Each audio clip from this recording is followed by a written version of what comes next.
اقرأ كتاب الله ترق جنانه وتنل عظيم الأجر والغفران.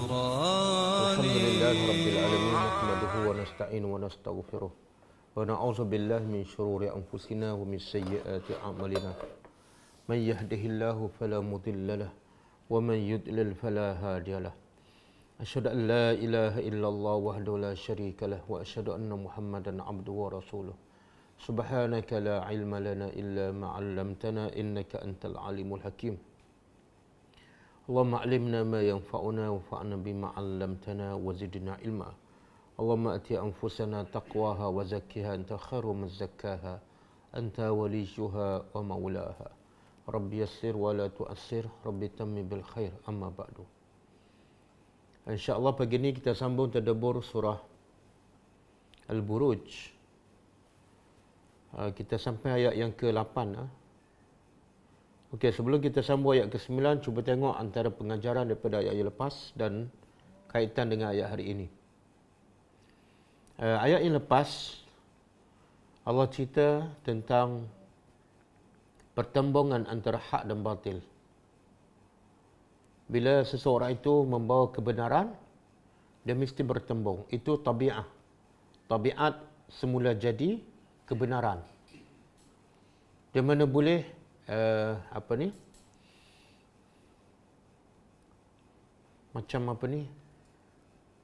kucing dengan lauk kan. Bila lauk terbuka, kucing mesti terkam. Jadi begitu juga bila kebenaran dibawa, sedangkan manusia majoritinya suka kebatilan, suka kesesatan, maka dia pasti akan bertembung. Bila antara hak dengan batil tak bertembung, nampak mesra je, sebenarnya itu bukan kebenaran ataupun itu bukan kebatilan.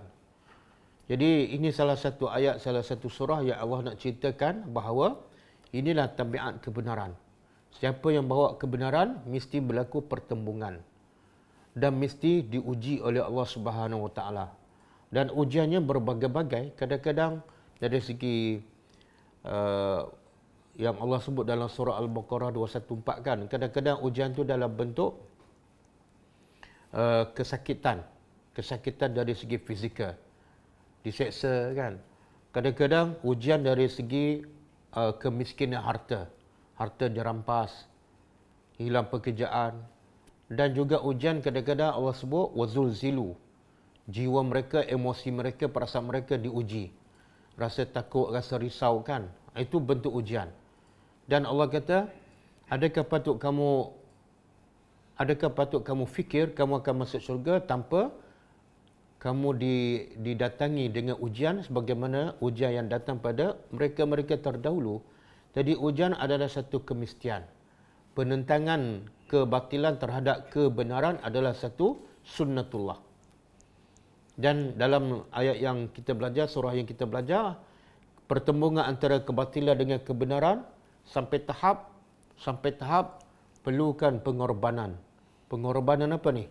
Bukan setakat waktu rehat, bukan setakat harta, bukan setakat pekerjaan, jawatan, tapi sampai tahap perlukan pengorbanan nyawa.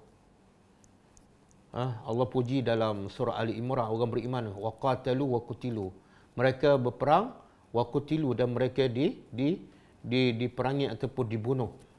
Barulah Allah janji la'udkhilannahum jannatin. Pasti sesungguhnya kami akan masuk syurga, kami akan masukkan mereka ke syurga. Bila tu? Setelah ada proses-proses ujian. Mereka ukhriju, dikeluarkan daripada negeri mereka di pulau, wa uzu, mereka disakiti, wa qutilu, mereka dibunuh. Barulah Allah kata, pasti kami akan masukkan mereka ke dalam syurga. Jadi, sangat penting untuk kita faham tabiat agama, tabiat kebenaran, tabiat Al-Quran. Sangat penting. Quran ni bukan satu benda yang bila kita dapat, maka kita akan dapat banyak kemudahan di dunia. Bila baca Quran, dapat hadiah. Bila khatam, dapat hadiah. Bila buat majlis khatam, sudah habis khatam, buat majlis makan. Tak, itu bukan tabiat Al-Quran. Itu tabiat orang Melayu. Orang Melayu, bila sebut Quran, dia nampak di hujungnya ada kesenangan. Ada keuntungan duniawi. Tak. Quran bila kita faham, bila kita amal, di hujungnya ada penderitaan. Tapi selepas penderitaan ada yusra. Inna ma'al usri yusra. Ada kebahagiaan yang kekal abadi. Okey, jadi Allah beritahu dalam ayat yang lepas, ayat yang ke-8 kan. Allah beritahu waman auzubillahi minasyaitonir rajim wama naqamu minhum illa ay yu'minu billahil azizil hamid. Tidaklah mereka iaitu ashabul ukhdud membunuh dengan cara membakar orang-orang yang beriman hidup-hidup, sama ada lelaki ataupun perempuan, sama ada dewasa ataupun kanak-kanak, mereka membakar hidup-hidup. Apa semua dosa orang beriman? Dosa mereka tidak lain tidak bukan ialah an yu'minu billah. Mereka beriman kepada Allah. Jadi beriman pada Allah sepatutnya disokong, sepatutnya dipuji, sepatutnya kita pun ikut sama beriman. Tetapi rupa-rupanya beriman kepada Allah menyebabkan orang tak suka, menyebabkan orang benci, menyebabkan orang pulau kita, menyebabkan kita mungkin diseksa dan mungkin kita dibunuh. Jadi beriman kepada Allah satu dosa besar bagi orang kafir. Beriman kepada Allah termasuklah menegakkan sunnah Nabi, satu jenayah besar kepada orang yang tidak nak kebenaran. Jadi bila kita faham daripada awal-awal, tiba-tiba kita menyampaikan dakwah, kita menegakkan kebenaran dan kita diuji, kita dimaki, kita boleh senyum. Sebab kita dah faham, ini sunnatullah. Ini ketetapan Allah. Kita bersedia daripada awal. Tak ada masalah. Kita tak akan merungut, kita tak akan marah, kita tak akan merajuk. Dan kita tak akan berhenti di separuh jalan. Tapi kalau kita tak faham daripada awal-awal tabiat dakwah, tabiat Al-Quran, tabiat menyampaikan kebenaran, sebagaimana yang berlaku depan mata kita hari ini, ramai yang berdakwah tapi dapat anugerah. Ramai yang menyampaikan kebenaran tapi dipuji. Jadi selebriti pula. Tiba-tiba kita menyampaikan tapi orang tak puji, orang tak sokong. Orang pulau pula, kita stres. Sebab kita silap faham daripada awal lagi. Bila buat kerja dakwah, dapat pujian ataupun dapat anugerah. Okey? Kemudian Allah beritahu mereka beriman dengan siapa ni? Dengan Allah. Apa sifat Allah? Al-Aziz Al-Hamid. Allah yang bersifat perkasa, Allah yang bersifat maha mulia, dan Al-Hamid, Allah yang bersifat maha terpuji. Jadi Allah maha terpuji ada dua maksud. Allah maha terpuji ada dua maksud. Pertama, Al-Hamid, iaitu Allah yang memuji. Allah banyak memuji hamba-hambanya. Iaitu Allah kata, Innallaha yuhibbul muhsinin. Allah suka, cinta orang yang berbuat baik. Innallaha yuhibbus sabirin. Allah suka kepada orang-orang yang sabar. Allah puji orang-orang yang berhijrah di peringkat awal kan. Orang yang berinfak sebelum pembukaan kota Mekah. Allah puji mereka, infak mereka, jihad mereka tak sama dengan jihad dan sedekah orang yang bersedekah dan berjihad selepas pembukaan kota Mekah. Allah puji. Itu makna Al-Hamid yang pertama. Al-Hamid yang kedua ialah makna dia Al-Mahmud. Allah dipuji. Berapa ramai orang-orang yang beriman sentiasa memuji Allah. Subhanallah, Alhamdulillah, Allahu Akbar. Jadi orang-orang kafir yang menyeksa orang beriman, yang membakar hidup-hidup ni, sebab orang beriman kepada Allah Al-Aziz, yang maha perkasa dan yang maha terpuji. Kenapa Allah sebut sifat ni? Kenapa Allah sebut sifat ni? Kita sambung ayat yang ke-8. Sebab ayat ke-8, kita sambung ayat ke-9. Ayat ke-9 ni, Allah nak sebut lagi, nak lengkapkan lagi sifat Allah, kebesaran Allah, yang kerana beriman pada Allah inilah orang beriman akan diuji, orang beriman akan diseksa dan mungkin sampai tahap dibunuh. Jadi kita tengok. Okey, auzubillahi minasyaitonirrajim. Sebelum ni ayat Al-Aziz, Al-Hamid. Jadi orang-orang beriman yang dibakar hidup-hidup oleh raja yang zalim ketika itu sebab mereka beriman dengan Allah. Apa sifat Allah? Satu, Al-Aziz. Yang kedua, Al-Hamid. Ini yang ketiga. Yang ketiga ialah Al-Lazi yang lahu,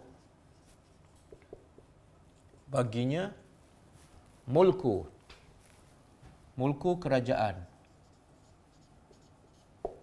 As-samawat, kerajaan langit-langit. Wal ard, dan bumi. Jadi sifat ketiga Allah nak bagi tahu ialah Allah ni yang ramai orang tak beriman, ramai orang kufur, bukan Allah yang biasa-biasa. Bukan Tuhan yang biasa-biasa. Bukan Tuhan yang ada satu kerajaan di bumi, tak. Tapi Allah ni adalah lahu. Kalau sebut lahu di awal dalam bahasa Arab kena terjemah hanya. Hanya baginya, hanya miliknya kerajaan. Di mana ni? Di langit, ada 7 lapis langit. Jadi semua yang di langit itu, malaikat lapis pertama, kedua sampai ke-7, semua di bawah kekuasaan Allah. Dan begitu juga semua kerajaan yang di bumi. Di Jepun, di Amerika, di UK, di Somalia, di Mesir, di Turki, semua adalah di bawah kekuasaan Allah. Jadi soalan dia, kenapa Allah bagi tahu orang beriman dibakar hidup-hidup? Kerana beriman dengan Allah yang ada sifat ni. Soalan yang timbul, kenapa Allah biarkan, kalau Allah Al-Aziz, Allah Al-Hamid, Allah memiliki segala langit dan bumi, kenapa Allah biarkan orang beriman kepadanya dibakar hidup-hidup? Dalam mereka beriman kepada Allah, sepatut mereka yang menjadi raja, sepatut mereka diberi kelebihan. Tiba-tiba sebab mereka beriman dengan Allah yang hebat, mereka pula diseksa. Yang diberi kerajaan, yang diberi kesenangan, orang yang kufur kepada Allah. Jadi soalannya kenapa?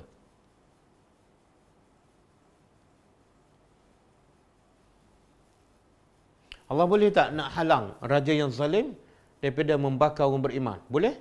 Al-Aziz. Sifat Al-Aziz apa dia? Bila Allah buat sesuatu, tak ada siapa yang boleh mengatasi. Allah boleh tak nak jadikan api yang membakar orang beriman macam api Nabi Ibrahim? Kuni bardan wa salama. Jadilah api ini sejuk dan selamat. Boleh tak? Boleh. Tapi kenapa kepada Ibrahim Allah jadikan api sejuk? Kepada orang yang beriman, orang biasa ni, Allah jadikan api itu membakar sampai mati. Jadi mungkin dari sudut itu orang tengok Allah ni macam tak adil. Allah macam jaga orang yang dia sayang. Macam Nabi Ibrahim. Ini orang-orang biasa ni Allah tak jaga. Macam mana nak jawab?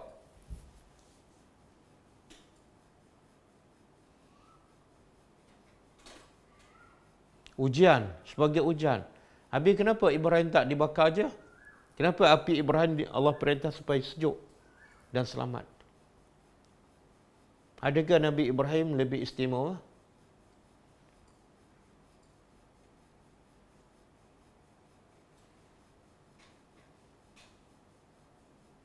Allah nak menguji umatnya supaya yang mukmin, yang sabar. Okey, kita boleh buka surah Ali Imran ayat 142.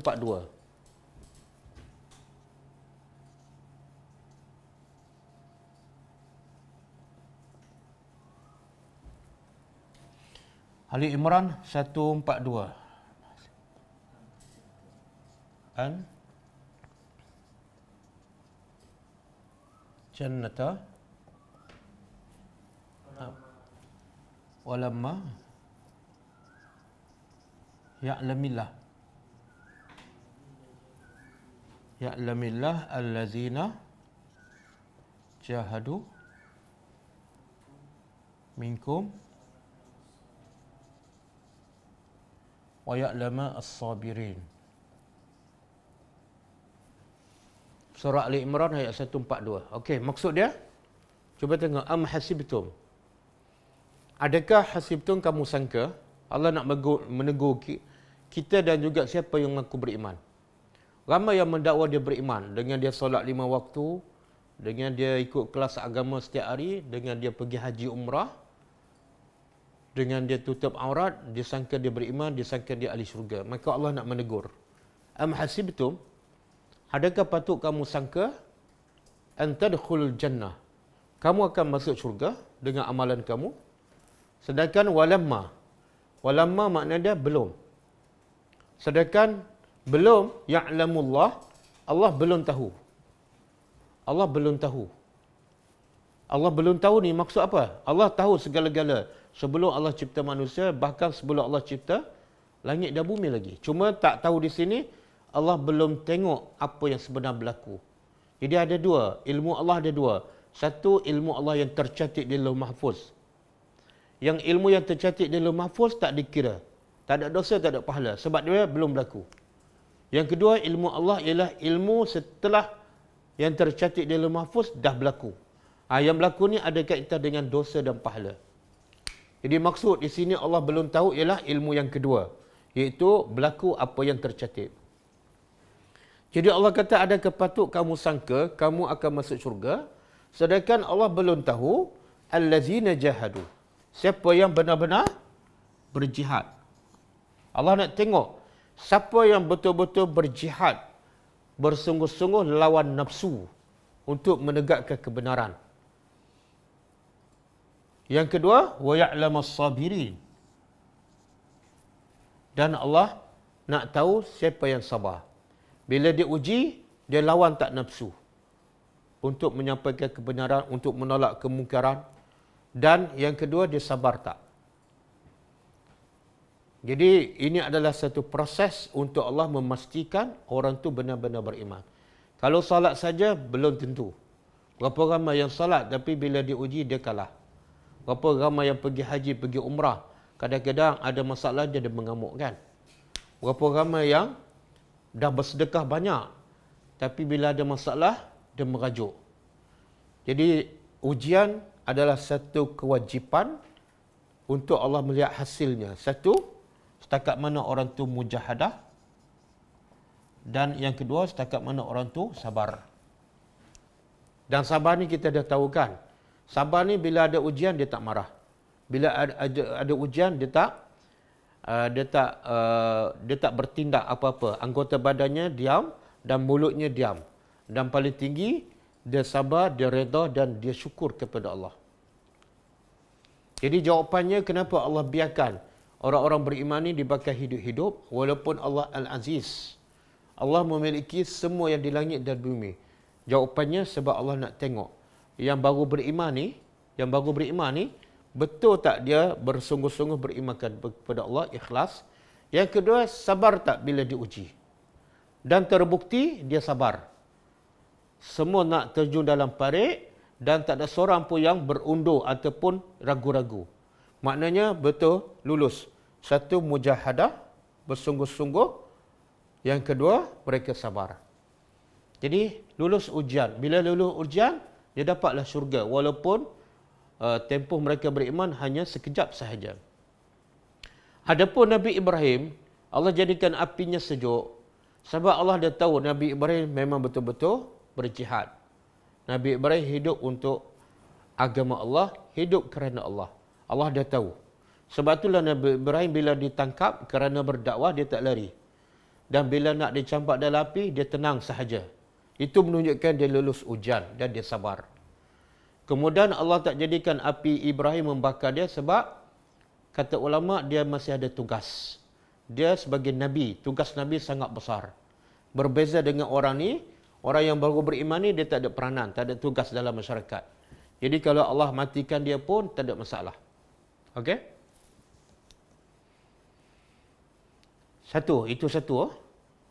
Yang kedua, Allah nak beritahu yang membakar orang beriman tu sebab apa? Sebab mereka beriman kepada Allah yang memiliki langit dan bumi. Sebenarnya maksud di sini juga Allah nak beritahu, Allah tahu tak mereka membakar orang beriman? Di mana? Di Najran kan? Allah tahu tak? Pasti Allah tahu. Apa bukti? Sebab Allah Raja segala di langit dan di bumi. Dan Allah akan balas tak? Ya, pasti. Jadi Allah nak beritahu kejahatan, kezaliman orang yang membakar orang beriman tidak akan lepas. Tak mungkin seorang pun terlepas. Sebab Allah pemilik langit dan bumi. Bahkan Allah sebut lagi, Wallahu dan Allah ala kulli syai'in, atas setiap sesuatu, syahidun, maha menyaksi.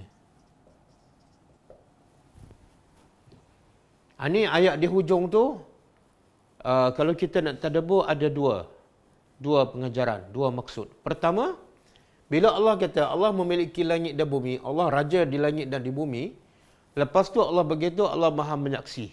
Makna Allah nak bagi amaran. Pengajaran pertama, Allah nak bagi amaran kepada siapa? Siapa saja yang menzalimi orang beriman. Termasuklah golongan ni, raja ni yang zalim, yang membakar orang beriman. Allah nak bagi amaran, kamu tak akan terlepas.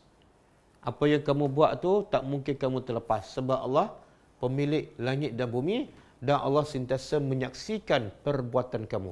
Tak ada seorang pun terlepas. Kalau 1000 orang yang terlibat, 1000 orang yang akan diazab oleh Allah. Kemudian yang kedua, pengajaran kedua ialah Allah nak bagi hiburan kepada orang beriman. Ayat ini turun kepada Nabi dalam suasana Nabi dan para sahabat ditekan, diseksa di kota Mekah. Jadi bila ayat ini turun, sebenarnya ini ayat ini hiburan kepada Nabi dan para sahabat. Apa yang dibuat oleh orang musyrikin, walaupunlah tak zalim, tak sezalim orang-orang yang dahulu, orang musyrikin tak bakar orang beriman. Tapi orang musyrikin menyeksa orang-orang yang beriman, khususnya golongan yang mustad'afin. Macam Bilal bin Rabah, Sumayyah, Yasir, anak dia Ammar, diseksa dan ada yang dibunuh. Jadi bila dengar ayat ni, orang musyrikin sepatut takut. Dan bila bagi orang beriman, akan menjadi hiburan. Jadi biarlah mereka nak seksa sekalipun, mereka tak akan lepas. Sebab Allah pemilik langit dan bumi, dan Allah sentiasa menyaksikan apa yang dibuat oleh Abu Jahal, Umayyah bin Khalaf, Abu Lahab, semua Allah menyaksikan dan mereka akan dibalas. Jadi bila orang beriman dengar ayat ni akan rasa tenang. Jadi biarlah mereka nak menyesal. Itu sunnatullah. Tapi mereka tak akan lepas daripada azab Allah.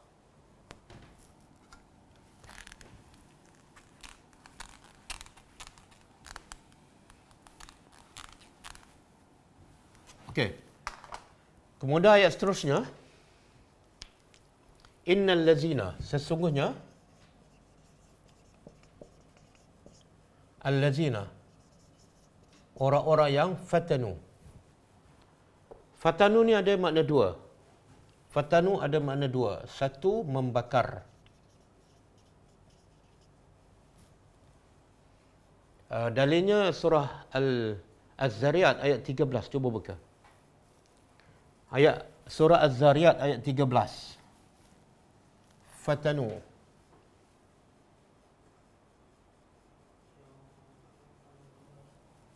Kuat sikit. Yaumahum 'alan nari yuftanun.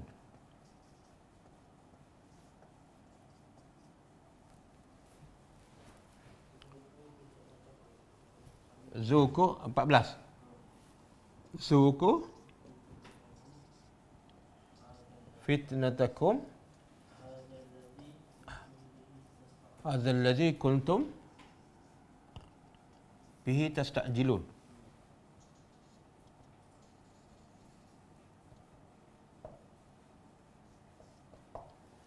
Okey, cuba tengok. Yauma, pada hari, hum mereka ni ahli neraka, orang yang tak beriman, ala nar, di atas api neraka ataupun dalam api. Apa Allah kata? Yuftanun. Daripada perkataan ni. Fatanu. Jadi apa makna? Kalau nak terjemah apa makna? Mereka, hari itu mereka di atas api yuftanun. Takkan diuji. Jadi fitnah ada makna ujian, ada makna syirik. Al-fitnah itu asyaddu minal qatli. Fitnah itu lebih besar, lebih dahsyat daripada membunuh. Innama amwalukum wa auladukum fitnah. Harta kamu dan anak kamu adalah fitnah. Maknanya dia ujian. Tapi di sini dibakar. Mereka di atas api, mereka yuftanun, sentiasa dibakar. Tengok bahasa Arab, satu perkataan tapi mengandungi berbagai makna. Tengok konteks ayat. Kemudian Allah kata apa? Zuku. Apa makna zuku? Rasalah fitnatakum. Apa makna fitnah di sini? Penyiksaan. Pembakaran. Rasalah pembakaran kamu, penyiksaan kamu. Hazal ladzi, yang dulu kamu Tastajilun, yang kamu dulu mencabar, minta cepatkan. Orang musyrikin dan orang kafir dulu cabar Nabi dalam konteks dia memperolokkan. Mana lagi azab tak turun-turun, kami sedang menunggu. Yang kamu dulu minta sangat cepat, inilah fitnah. Jadi fitnah pertama makna dia api ataupun membakar.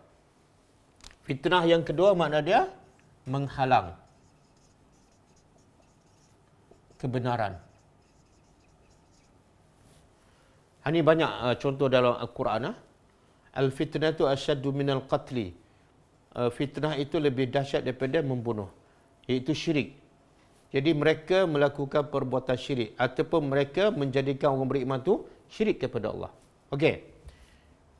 Sesungguhnya orang-orang yang membakar orang-orang beriman lelaki.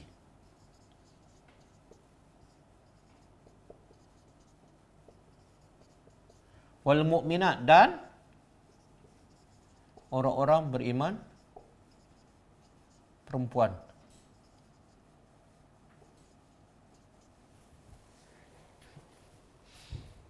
Tengok nilai orang beriman di sisi Allah kena bakar. Kat dunia kena bakar. Jadi di sini juga menunjukkan betapa kerasnya hati orang-orang tak beriman. Hati mereka dah tidak ada langsung perasaan rahmat. Orang biasa bakar makanan, bakar ayam, bakar kambing, tapi dia bakar orang beriman. Sebab apa? Sebab dosanya ialah beriman kepada Allah. Di sini saya ulang sekali lagi, bahawa nilai orang beriman mesti diuji. Kadang-kadang sampai tahap dia bakar. Ini adalah satu proses untuk Allah melihat sama ada kita betul-betul beriman ataupun berpura-pura. Ramai orang beriman sebab ketika dia senang, ketika dia banyak harta, ketika dia sihat. Bila dia uji dengan sakit, dengan kemiskinan, dia tinggalkan agama. Okey. Semua kemudian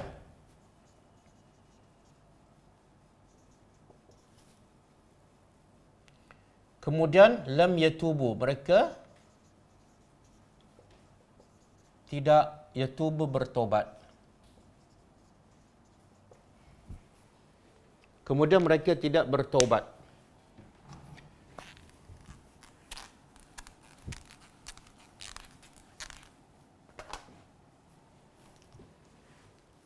Maka Allah bagi amaran, falahum,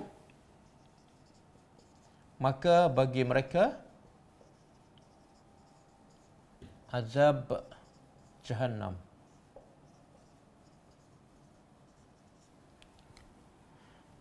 Dan tak cukup dengan azab jahannam, Allah tambah bagi mereka juga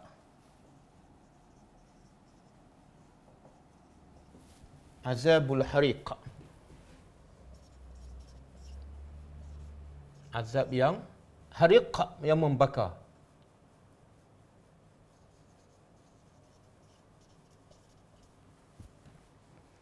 Kenapa Allah sebut dua? Satu azab jahannam. Azab jahannam memang dah membakar. Tidak ada azab yang tidak membakar. Tapi Allah sebut hariq, ini adalah sebagai satu isyarat Allah kepada orang-orang yang membakar orang beriman. Iaitu kalau kamu membakar orang beriman hidup-hidup, maka kamu juga akan dibakar. Cuma yang membezanya apa? Kamu bakar orang beriman, sekejap mati. Lepas mati orang beriman tak rasa apa-apa dah. Walaupun api masih ada. Bila mati tak ada. Tapi kalau api neraka membakar kamu, kamu akan dibakar sampai bila-bila dan kamu tak akan mati. Allah sebut dalam surah An-Nisa, kullama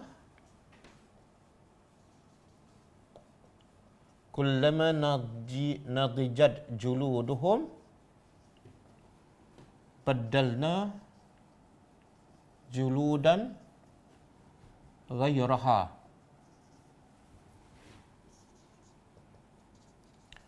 liyazuqul azab. Surah An-Nisa, saya tengok ayat berapa. Allah kata apa? Kullama, setiap kali, ini azabul jahannam dan juga azabul hariq. Kullama antara sifatnya Allah kata setiap kali nadijat. Nadijat ni masak. Bila kulit apa-apa saja dibakar, sampai satu masa dia akan masak. Jadi setiap kali kulit yang dibakar itu masak, apa Allah buat? Baddalnahum, kami tukar juludan ghairaha, kulit-kulit yang lain. Supaya apa? Liyazuqul azab, supaya mereka betul-betul rasa azab. Sebab bila kulit dah terbakar hangus dia tak rasa. Supaya rasa, Allah tukar kulit baru. Kemudian dibakar lagi, kemudian hangus, dah masak, tukar pula kulit baru, kemudian hangus lagi, ditukar lagi, kemudian masak, tukar lagi, setiap kali. Dalam bahasa Arab, setiap kali.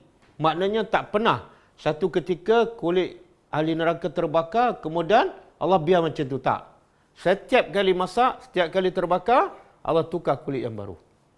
Tak tahulah setiap hari dalam neraka berapa kali terbakar dan hangus dan berapa kali ditukar kulit.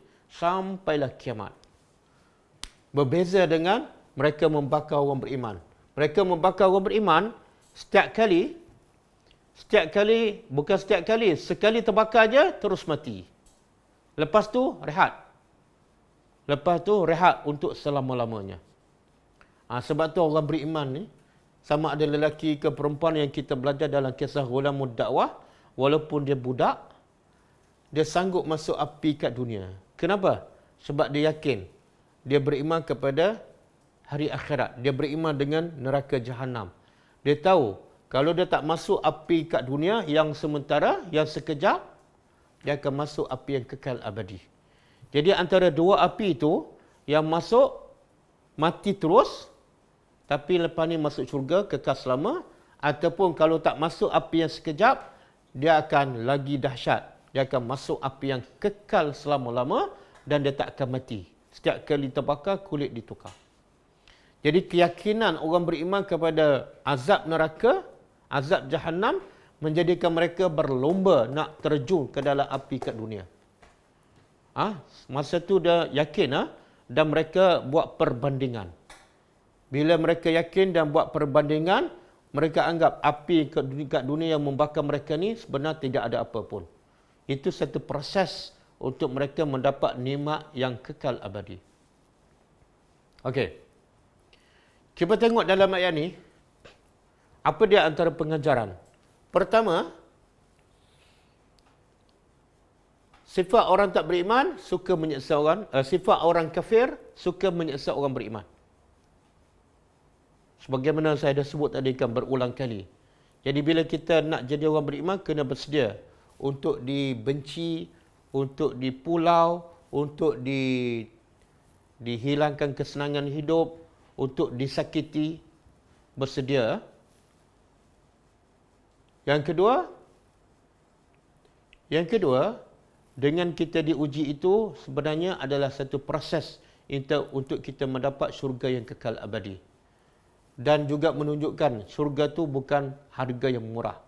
Syurga tak cukup dengan hanya solat, puasa, pergi haji, pergi umrah, pergi melancong, duduk rumah besar, tak cukup. Itu bukan nilai syurga. Kalau itu je syurga, hanya dengan solat, puasa, haji, maka syurga tu tidak ada nilai. Kita nak dapat kesenangan hidup kat dunia, nak duduk rumah besar, nak kereta mewah pun susah. Pahit getih kita daripada sekolah rendah sampai menengah, sampai universiti, sampai pergi kerja setiap hari, sampai sakit. Nak dapat dunia yang sementara. Maka tak kalah nak dapat syurga yang kekal abadi hanya dengan solat 5 waktu, tutup aurat, pergi kelas, balik kelas, pergi haji, balik rumah. Bukan semudah itu. Dan bukan semurah itu nilai syurga. Okey, kemudian Allah nak bagi tu juga dalam ayat ini, summalam yatubu. Cuba tengok rahmat Allah. Apa dosa orang tak beriman ni? Apa dosa mereka? Membakar. Dosa orang tak beriman ialah membakar orang beriman. Satu jenayah yang besar. Yang kedua, dia bakar ni bukan seorang. Bukan seorang ni. Ramai ni. Kalau ada setengah riwayat mengatakan hampir semua penduduk negeri itu beriman. Semua dibakar. Kemudian yang dibakar ni pula ada perempuan, makhluk yang lemah. Ada pula baby, tapi dia boleh bakar juga. Walaupun begitu zalim, begitu keras hati mereka, Allah masih membuka peluang. Kalau mereka bertaubat, tidak diazab. Tengok rahmat Allah. Setiap ayat ada rahmat Allah. Walaupun bunyi cerita pasal azab, Tapi di sini ada rahmat Allah. Jahat macam mana manusia, besar macam mana kezaliman dia, dosa dia berulang kali, tapi kalau dia bertaubat, habis, clear. Nabi kata at-taibu minaz zambi kaman la zambalahu.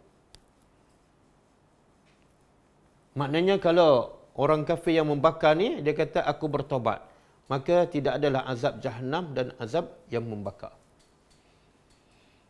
Okey. Ayat ni turun kepada Nabi dan di zaman Mekah. Ada tak orang Islam yang diseksa? Ada. Tapi bentuknya, penyeksaannya berbeza. Macam Sumayyah diseksa, ada cerita mengatakan dijolok tombak ke dalam kemaluannya sampai keluar daripada punggung, duburnya. Dan suaminya Yasir pun diseksa sampai dia mati.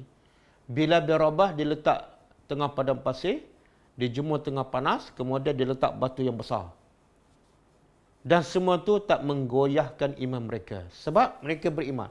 Sebab tu Allah kata mereka menyeksa orang beriman. Sebab iman mereka lah ujiannya besar. Lagi tinggi iman kita, lagi kuat iman kita, lagi besar ujiannya. Jadi sebab tu orang macam kita ni, ujian kita kecil-kecil je. Ujian kita apa dah? Kadang-kadang dengan nikmat dunia. Kadang-kadang tidur sedap kan, nak bangun malam pun tak boleh. Ujian kita kadang-kadang dengan anak je. Tak adalah penyiksaan sampai diseksa badan, ditarik harta, dibagi penyakit macam Nabi Ayub kan. Ataupun dibunuh jauh sekali. Sebab apa? Iman kita terlalu nipis. Dan, okey, timbul persoalan. Boleh tak kalau kita diseksa, kita buat kerja kebaikan, kerja dakwah, kemudian kita tangkap dan kita diseksa. Kemudian, bila tak tahan daripada penyiksaan itu, kita pun mengaku bahawa kita tak beriman, kita murtad. Boleh tak? Sebab kita tak tahan dengan azab. Boleh ke tak? Ini semua boleh tahan ni. Ada orang beriman boleh tahan. Ada orang beriman tak boleh tahan. Jadi soalnya, boleh tak bila kita tak tahan, kita pun berpura-pura murtad. Tapi hati kita tak beriman. Boleh ke tak? Boleh. Ada dalil?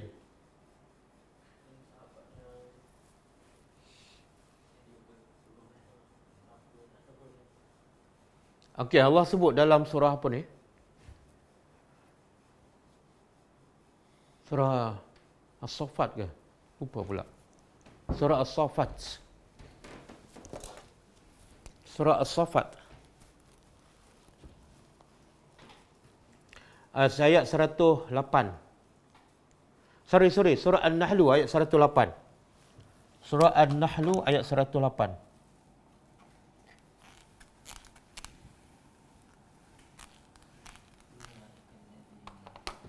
Kan? Bukan?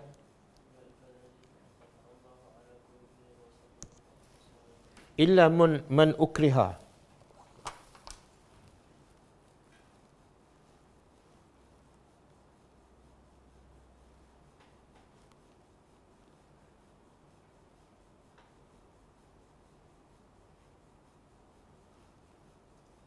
Seratus enam. Man kafara.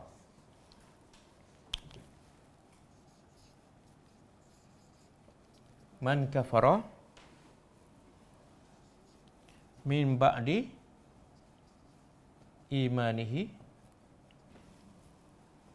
illa man ukriha wa qalbuhu mutmainnun bil iman.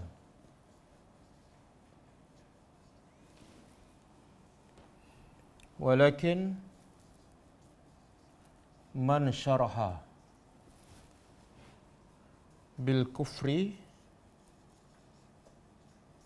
sadran fa alaihim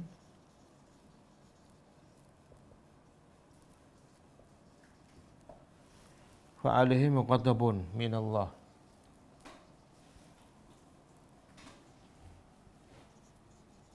walahum azabun azim.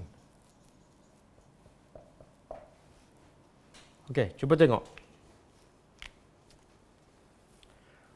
Ini kisah siapa ni? Kisah para sahabat yang diseksa di peringkat awal ketika dakwah di Mekah. Jadi ada sebahagian mereka bertahan macam Bilal, macam Yasir, macam Sumayyah. Tapi macam Ammar bin Yasir dia tak tahan. Maka Allah kata apa? Man kafara. Siapa yang kufur min ba'di imani, setelah dia beriman. Sebenarnya orang kafir dia benci dan dia seksa orang beriman supaya orang beriman murtad balik. Balik macam agama asal. Itu je target dia. Dia bukan nak bunuh orang beriman.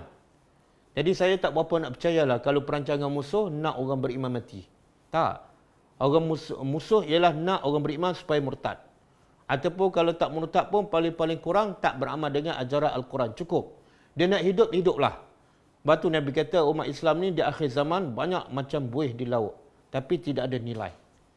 Ramai tapi tidak ada kualiti. Itu yang orang kafir nak. Tapi kalau dia matikan orang beriman dan orang tu mati dalam beriman, tak ada masalah ni. Berapa ramai orang beriman mati? Tak ada masalah. Bukan mudarat kepada orang beriman. Tapi mudarat pada mereka. Lagi dia bunuh orang beriman, lagi orang beriman mudah untuk masuk syurga.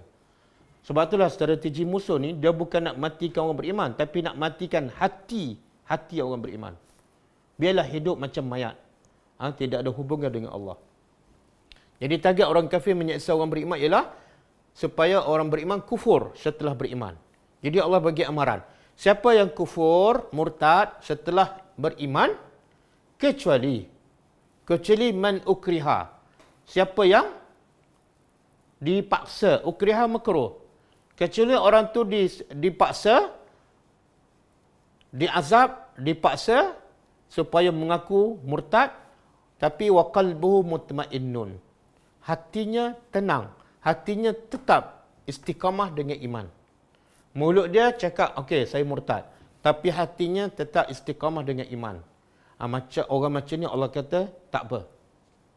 Ini contohnya berlaku pada Ammar. Jadi Ammar bila tak tahan dengan azab, dia pun mengaku. Dia telah murtad, dicaci Islam dan sebagainya. Lepas dibebaskan, dia bertanya Rasulullah, macam mana aku ni mengaku murtad, tapi sebenarnya aku tak tahan dengan azab. Maka Nabi kata, kaifa qalbuka? Bagaimana hati kamu masa kamu mengucapkan perkataan kufur? Maka kata Bilal, hatiku mutmainnu bil iman. Aku tetap beriman. Maka Nabi kata apa? Fa in adu laka fa'ad. Fa in adu fa'ud. Sekiranya mereka ulang lagi menyeksa kamu dan kamu tak tahan, ulang macam ni juga. Mana dibolehkan. Dibolehkan kita berpura-pura murtad bila tu? Bila tu? Bila kita dah diseksa. Yang kedua, bila kita tak tahan. Tapi jangan sebelum diseksa, terus kita mengaku murtad. Itu tak boleh. Syarat dia diseksa dan tak tahan. Jadi siapa yang tak dipaksa, tapi dia mengucapkan kufur. Walakin man syaraha. Akan tetapi, siapa yang lapang bil kufri, dengan kekufuran sadran. Hatinya, dia memang mengucapkan kufur, tapi hatinya setuju dengan kekufuran. Maka Allah kata, fa'alaihim ghadabun minallah. Ke atas mereka, kemurkaan daripada Allah, dan bagi mereka azab yang besar. Bila ni?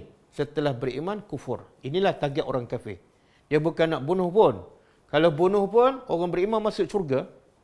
Jadi target dia supaya orang beriman kufur. Maka Allah bagi amaran. Kalau kamu kufur, satu, kemurkaan Allah. Yang kedua, bagi kamu azab yang pedih.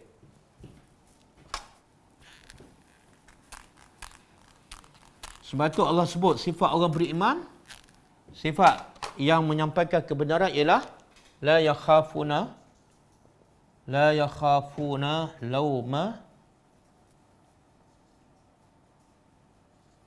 laumata laim. Ini ciri-ciri orang yang nak menyampaikan kebenaran. Kalau kita beriman, kena ada sifat ni. La yakhafuna, mereka tidak pernah takut, laumata, celaan, laim, orang yang mencela. Bila kita ada rasa takut je, rasa gentar je, rasa risau je, kita belum benar-benar beriman. Tengok bagaimana gulamud dakwah. Gulamud dakwah tu langsung tak takut.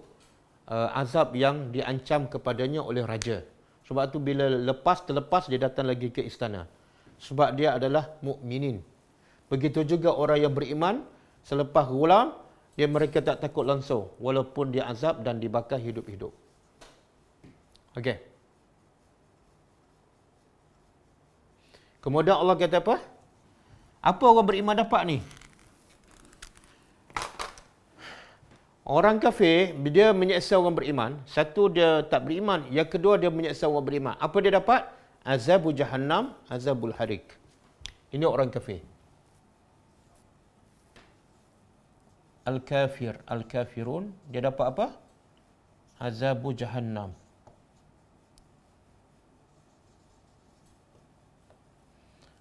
Azabu al-hariq. Okey. Mereka membakar orang beriman. Habis orang beriman apa dapat? Dapat apa? Innal lazina. Sesungguhnya al-lazina, orang-orang yang mereka beriman. Wa amilus salihat, dan mereka beramal soleh. Ni, yang beriman yang dibakar ni, kenapa mereka boleh bertahan? Sebab ada dua syarat. Pertama, dia beriman. Beriman, bila sebut beriman, makna beriman dengan rukun iman yang 6. Beriman dengan Allah, beriman dengan hari akhirat, beriman dengan qada dan qadar, beriman dengan malaikat, beriman dengan Al-Quran, beriman dengan Rasul.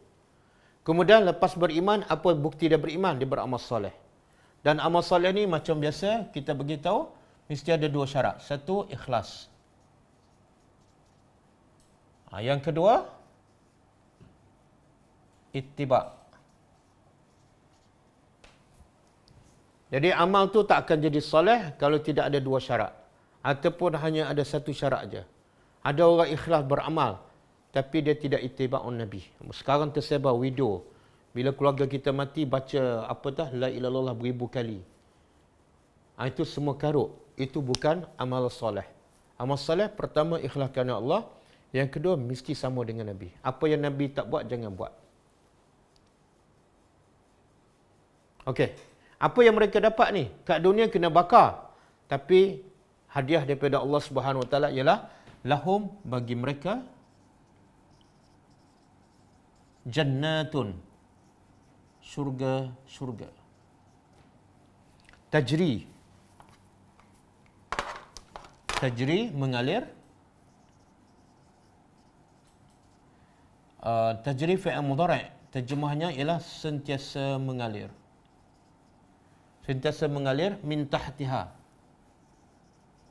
dari bawahnya. Bawahnya ni ada dua pendapat. Satu, bawah istana di syurga. Yang kedua, bawah pokok-pokok depan istana. Dan sungai di syurga ni ada 4 kan? Madu, susu, arak dan air yang diproses. Kemudian sungai di syurga juga dia mengalir tanpa ada parit ataupun tanpa ada tebing. Dia boleh berjalan ke mana-mana saja mengikut kehendak penghuni syurga. Jadi berbalik tak? Dibakar, tiba-tiba dapat syurga yang kekal abadi dan mengalir di bawahnya sungai. Al-anhar, sungai-sungai. Kemudian Allah kata zalika, demikian itulah al-fawzu. Al-fawzu makna kejayaan al-kabir yang besar. Jadi orang beriman dapat apa? Kita tulis macam ni. Dunia selamat. Akhirat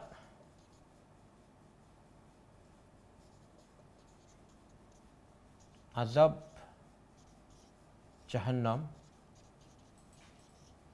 dan azab Al-Hariq. Orang beriman dunia tak selamat, dibakarkan. Tapi akhirat, syurga, kekal. Tengok perbandingan. Orang beriman tak selamat kat dunia, tapi kekal. Kat dunia ni paling lama mungkin 70 tahun. Tapi yang ni abadan. Inilah nilai kecerdikan dan kematangan orang beriman. Dia rela hidup susah sekejap, 70 tahun demi untuk mendapat kebahagiaan yang kekal abadi. Dan inilah kebodohan orang kafir. Dia rela hidup senang sekejap, selamat sekejap, tapi akhirnya kekal dalam api neraka. Satu. Yang kedua, proses untuk dapat syurga mesti ada ujian. Proses untuk mendapat syurga mesti ada ujian. Diseksa, disakiti dan sebagainya. Kemudian di sini juga Allah beritahu, inilah kejap yang besar. Kenapa Allah sebut besar? Apa yang Allah nak beritahu dalam perkataan besar tu?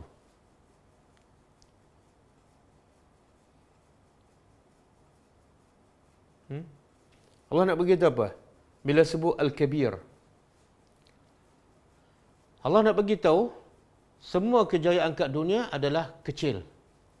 Jadi hanya orang yang berjiwa besar sahaja yang meletakkan matlamat hidupnya Al-Fawzul Kabir. Orang yang berjiwa besar, dia letak untuk dapat kejayaan yang besar. Iaitu ni. Ini Al-Fawzul Kabir.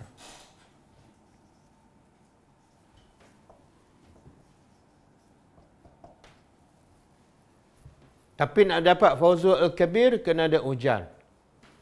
Dan orang kafir pula, ataupun orang yang tak cerdik, dia letakkan dunia ni Al-Fawzu As-Saghir. Ini matlamat hidup orang yang tak beriman ataupun orang yang tak waras. Yang penting aku dapat kejayaan yang kecil kat dunia. Hidup senang, hidup sihat, boleh makan, boleh buat apa saja. Tapi akhirnya mereka kekal selama-lama di dalam neraka. Sebab tu ada satu ayat Allah sebut dalam surah Al-Baqarah. Allah perli kepada orang yang fama asbarahum 'alan nar.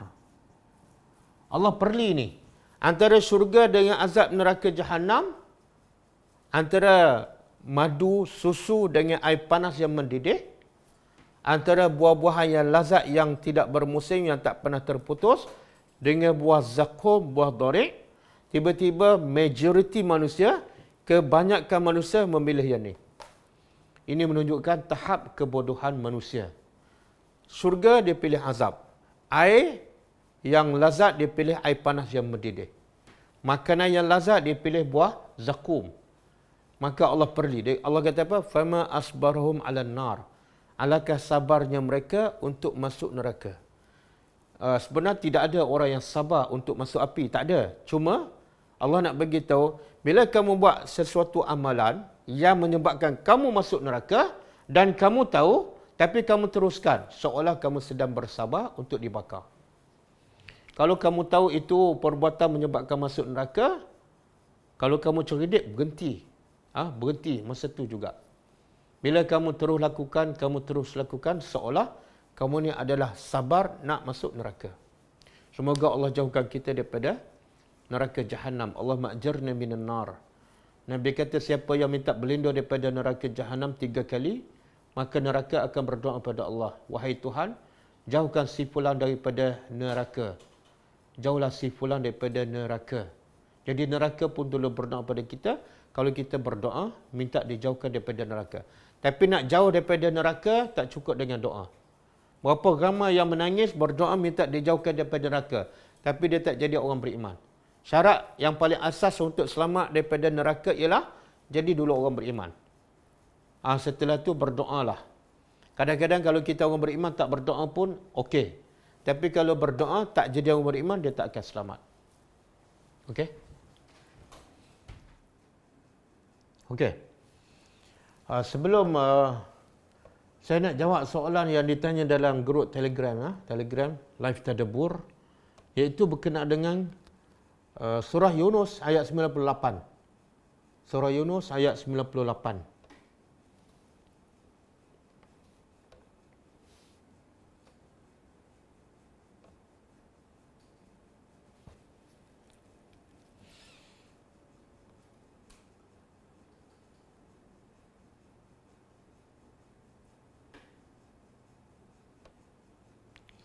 Okey, auzubillahi minasyaitonirrajim. Allah kata apa? Falaula kanat qaryatun amanat fanafa'aha imanuha illa qauma Yunus lamma amanu kashafna anhum azab jahannam. Dengan kisah Fir'aun yang disebut sebelum itu, maka kata Allah, ada baiknya kalau penduduk sebuah negeri itu beriman. Alangkah baiknya penduduk sebuah negeri itu beriman. Fanafa'aha, maka imannya akan memberi manfaat. Illa qauma, melainkan kaum Yunus, kaum Nabi Yunus alaihissalam. Lamma amanu, maka tatkala mereka beriman, kaum Nabi Yunus beriman, kashafna anhum azabal khizi. Kami tahan ataupun kami angkat azab al-khizi, azab yang menghina daripada menimpa kaum Nabi Yunus. Fil hayatid dunya, dalam kehidupan dunia, wa matta'nahum ila hin, dan kami panjangkan umur mereka sehingga satu masa yang kami telah tetapkan. Okey, kisahnya macam ni. Bila Nabi Yunus berdakwah pada kaum dia, kaum dia tak beriman. Bila tak beriman, Nabi Yunus merajuk. Lebih kurang merajuklah. Kemudian Nabi Yunus pergi sampai ditelan oleh ikan. Masa Nabi Yunus dah merajuk tu, kaum dia menyesal. Dan masa tu azab turun. Azab dah turun. Kaum Nabi Nuh dah nampak azab tu. Azab tu sedang turun dan kaum Nabi Yunus nampak azab tersebut. Tapi masa tu mereka beriman. Mereka menyesal dan mereka beriman. Maka ketika itu, kalau ikut sunnatullah, bila orang tu dah nampak azab, baru nak beriman, Allah tak akan selamatkan. Allah akan terus turunkan azab tersebut. Semua sunnatullah macam tu. Semua kaum. Bila mereka tak beriman dan bila Allah nak turunkan azab, mereka nampak azab baru nak beriman. Semuanya sunnatullah, Allah akan tetap turunkan azab pada mereka. Kenapa? Sebab Allah tak terima iman mereka. Sebab iman mereka ketika itu iman yang terpaksa. Iman yang terpaksa sebab dia nampak azab. Dan iman itu juga ialah tak dikira sebab iman yang dikira ialah iman ketika azab belum nampak. Yu'minuna bil ghaib, beriman dengan benda ghaib. Bila dah nampak baru beriman, itu tak dipanggil beriman dengan benda ghaib. Beriman dengan benda yang nampak. Jadi kalau ikut sunnatullah, semua kaum bila tak beriman, Allah turunkan azab dan mereka dah nampak, memang kena. Kecuali kaum Nabi Yunus alaihissalam. Kecuali kaum Nabi Yunus. Ini terkecuali. Satu kaum ni je. Tidak sama dengan sunnatullah yang lain. Iaitu bila kaum Nabi Yunus menyesal, masa tu azab dah turun dan mereka pun nampak, masa tu mereka menyesal, masa tu mereka beriman dan Allah kasyafna, kami angkat kembali azab tersebut. Dan bukti ataupun dalil yang mengatakan bahawa bila kaum itu diturunkan azab dan mereka nampak, tiba-tiba baru mereka nak beriman, Allah tak akan angkat azab tersebut. Allah tak akan angkat kecuali kepada kaum Nabi Yunus AS. Boleh buka surah Al-Anfal.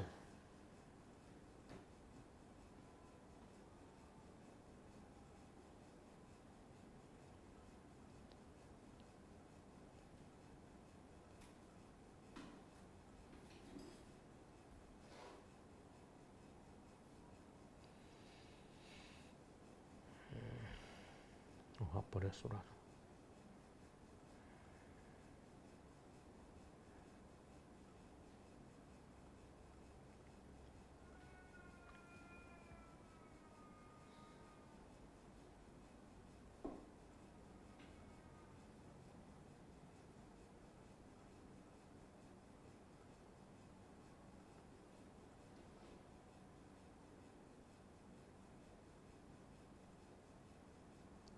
Okey, surah Ghafir, surah Ghafir ayat 85.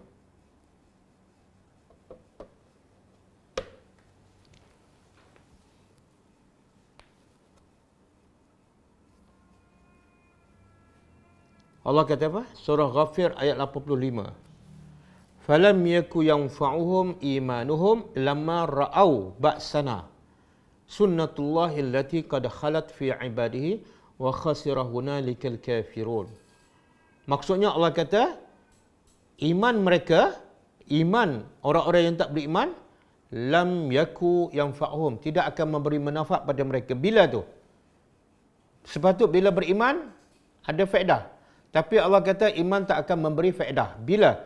Lamma ra'au ba'sana. Bila mereka melihat azab kami. Bila nampak je, Allah tak akan terima iman tu. Sebab apa? Sebab iman tu bukan daripada pilihan dia, tapi kerana terpaksa. Yang kedua, sebab mereka dah beriman dengan benda yang nampak, bukan benda gaib lagi. Kemudian Allah kata sunnatullah. Itulah sunnatullah, ketetapan Allah yang telah berlaku kepada hamba-hambanya, dan rugilah orang-orang yang kafir. Ini sunnatullah, kecuali kepada kaum Nabi Yunus AS. Walaupun mereka dah nampak azab, mereka beriman, Allah angkat azab tersebut. Ada pendapat mengatakan sebab mereka betul-betul menyesal dan bertaubat kepada Allah Subhanahu Wa Taala. Okey, itu maksud dia. Jadi ada orang tanya, contoh COVID ini, Allah dah turun azab, kita dah nampak, kita dah rasa. Jadi iman kita tak bermanfaat tak? Tak. Dia COVID ini, dia lebih kepada ujian. Dia macam ni. Ada musibah tu kadang-kadang dalam bentuk untuk mengampunkan dosa kita, untuk mengangkat darjah kita. Kadang-kadang ujian tu, musibah dalam bentuk untuk sebagai balasan terhadap dosa kita. Jadi macam mana kita nak tahu yang ni sebagai balasan pada dosa kita, yang ni sebagai keampunan atas dosa kita dan meningkatkan darjah kita? Kita nak tahu tengok orang. Kalau orang tu selalu buat dosa, selalu kufur kepada Allah, tiba-tiba timpa musibah pada dia.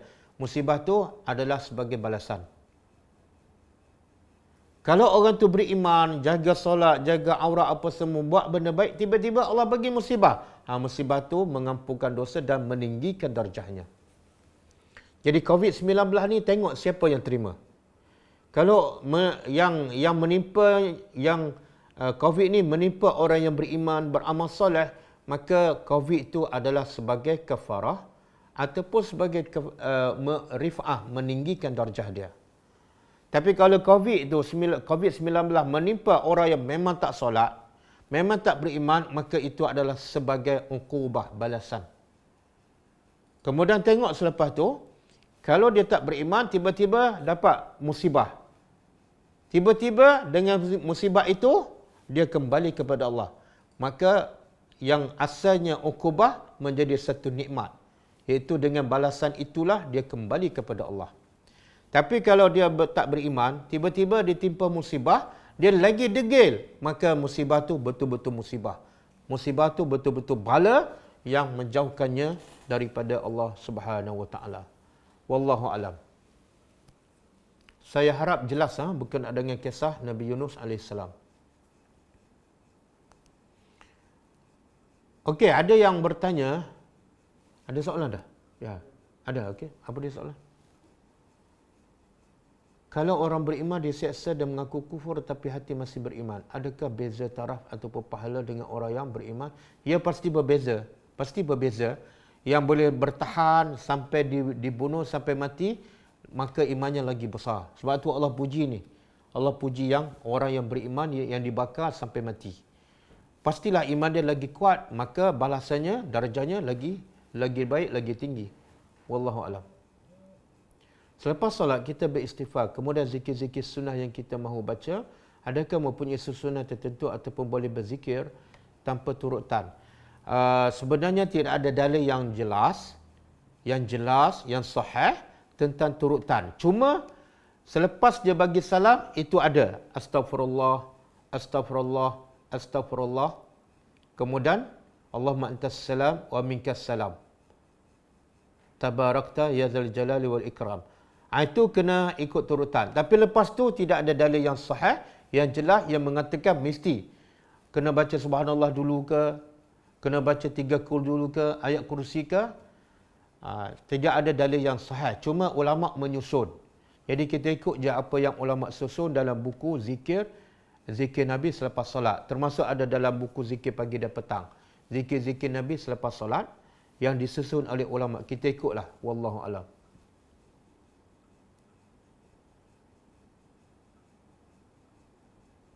Apa tu? Pernah sebut bahawa jika tidak boleh raikan hari lahir, tapi boleh tak kita raikan dengan mengingatkan kepada kematian dan hari kebangkitan? Seperti dalam ayat 15 dan 33 daripada surah Maryam. Okey, hari kelahiran kita tak perlu ingat. Sebab tidak ada faedah pun. Yang kedua, Nabi tak pernah ingat pun hari kelahirannya.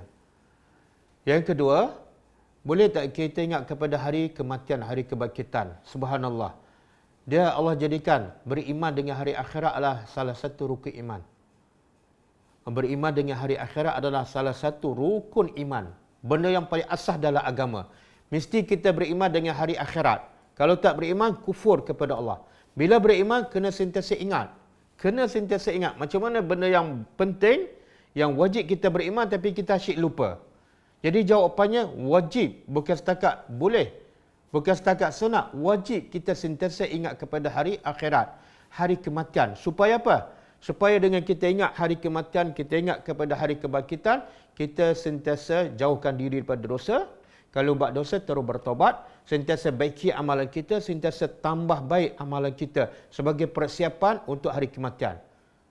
Dan Allah pun wajibkan kita sebut satu ayat yang mengingatkan kita pada hari akhirat. Setiap kali kita solat, sebanyak 17 kali sehari. Allah wajibkan sebut. Apa dia? Malik Yaumiddin. Malik Yaumiddin. 17 kali sehari. Itu kalau solat fardu. Kalau tambah dengan sunat, mungkin berpuluh kali. Kenapa Allah wajibkan sebut Malik Yaumiddin? Supaya Allah nak kita sentiasa ingat. Hidup kat dunia ni sementara aja. Hidup kat dunia kamu boleh buat apa saja. Tapi lepas ni, kamu akan hadapi kematian dan kamu akan hadapi Yaumiddin. Dan bila kamu pergi pada Yaumiddin, hanya ada seorang saja yang berkuasa, iaitu Malik Allah. 17 kali sehari kita sebut, supaya Allah nak kita ingat, dan kita sentiasa bersedia. Jadi jawapannya, boleh dan dituntut.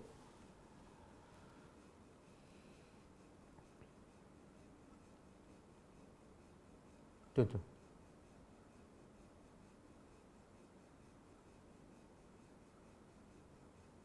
Boleh terangkan tentang tajassus. Adakah boleh kita mencari-cari salah dan aib Muslim tanpa bukti? Contoh kita cakap, Doktor Muslim sekian-sekian tu ejen kufar. Bagaimana kalau sebenarnya di sisi Allah? Sebenarnya ayat Al-Quran cukup jelas. Dalam surah Al-Hujurat. Sebab tu surah Al-Hujurat ni dia panggil surah tentang adab-adab orang beriman. Adab orang beriman dengan Allah. Adab orang beriman dengan Rasul.